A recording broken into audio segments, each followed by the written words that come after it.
chaîne de valeur, ça me fait plaisir, c'est au cœur de mon livre. C'est au cœur de mes livres et en particulier du dernier livre. Et on a vu avec la crise que la chaîne de valeur, elle était très importante. Pour donner une explication, la chaîne de valeur, c'est l'ensemble des étapes de création ou de production, également de vente d'une entreprise. Donc parfois on crée, on produit, on vend en direct, ou on vend à travers Internet, ou on vend à travers un réseau dédié de revendeurs ou ce genre de choses. Et en fait, comprendre sa chaîne de valeur, c'est aussi comprendre là où on gagne de l'argent, là où on perd de l'argent, là où sont nos ressources. Donc on est dans l'allocation des ressources et on est également dans la compréhension de la flexibilité de l'entreprise, de ses dépendances, finalement un peu de la souveraineté, hein, quand on a vu pendant la crise que tout d'un coup, on pouvait ne pas être livré d'un composant et qu'on pourrait éventuellement ne pas être à même de livrer ses propres productions à cause de cette dépendance. Donc, la transformation numérique, elle va se caler là-dessus.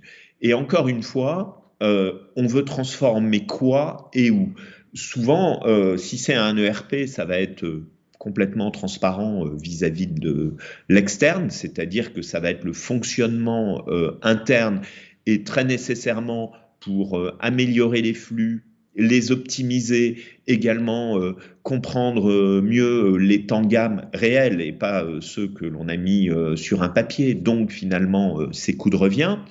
Alors que si on est au bout de la chaîne de valeur, qu'on est sur la vente à travers le e-commerce, même quand il y a des plateformes très faciles, par exemple, comme Shopify, hein, qui est devenu un peu le WordPress, je dirais, du e-commerce, hein, et c'est ce qui fait son succès, puisque c'est cette plateforme qui est complètement en marque blanche, où vous faites votre propre site Internet, mais vous avez tout le moteur qui vous est fourni moyennant un abonnement, d'ailleurs pas très très élevé, mais quand on est là-dessus, par exemple, il va falloir aller au bout de la logique. Je peux avoir le plus beau site de e-commerce au monde, mais rien vendre, parce que c'est là où on va se rendre compte que ce qui compte, c'est l'acquisition du chiffre d'affaires, notamment à travers, en gros, Google et Facebook, hein, Facebook comprenant Instagram notamment.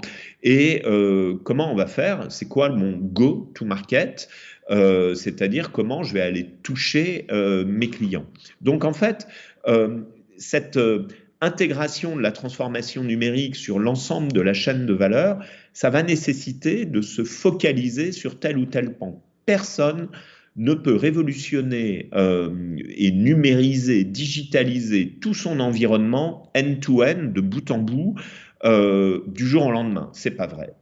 Une démarche ERP est une démarche profonde, très consommatrice de temps, complètement différente d'ailleurs d'une démarche de e-commerce, plus facilement externalisable, avec des sachants, avec des agences, avec des gens qui savent faire ça, qui sont susceptibles de le faire, à la façon un peu avec laquelle tout le monde gère plus ou moins son site internet. On a tous plus ou moins une agence qui s'en occupe, à qui on dit il faudrait rajouter tel ou tel module, et l'agence le fait. Donc du coup, l'intégration de la transformation numérique, ça va nécessiter de bien déterminer la finalité. Si à un moment, je décide de faire mon site de e-commerce, peut-être qu'en click and collect, hein, on a vu qu'il y a eu beaucoup de démarches comme ça dans le commerce de proximité, mais peut-être beaucoup plus loin, les marques d'habillement ont découvert au cours de l'année 2020 et 2021 qu'elles avaient doublé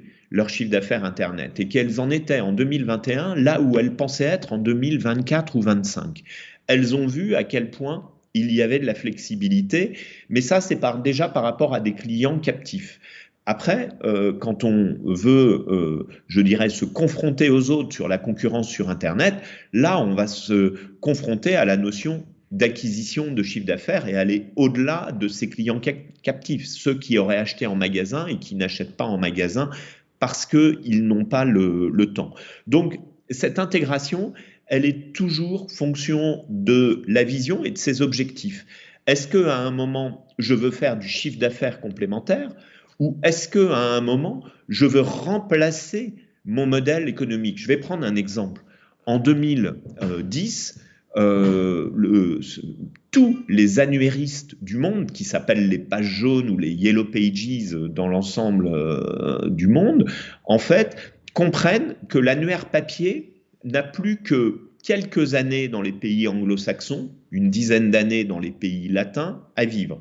Et donc, ils ont tous créé pagejaune.fr ou yellowpages.com ou Yelp.com ou dans tous les pays, puisque souvent à l'étranger, on appelle ça Yellow Pages ou Yelp. Et la question, c'était, est-ce une diversification ou est-ce une transformation numérique du modèle? La réponse, et on peut le dire après, ça a été une transformation complète, puisque ce sont aujourd'hui des modèles 100% numériques. Et c'est cette question que doit se poser l'entreprise. Mais il ne faut pas oublier que quand on a déjà un réseau de vente et qu'on va sur Internet, finalement, c'est faux de dire qu'on ne paye pas de loyer sur Internet. Non, effectivement, on aura un loyer, c'est l'acquisition du chiffre d'affaires. Donc, déterminons la finalité et déterminons la vision qu'on a et la stratégie. Et en fonction de ça, on pourra bien intégrer cette transformation numérique sur l'intégralité de la chaîne de valeur.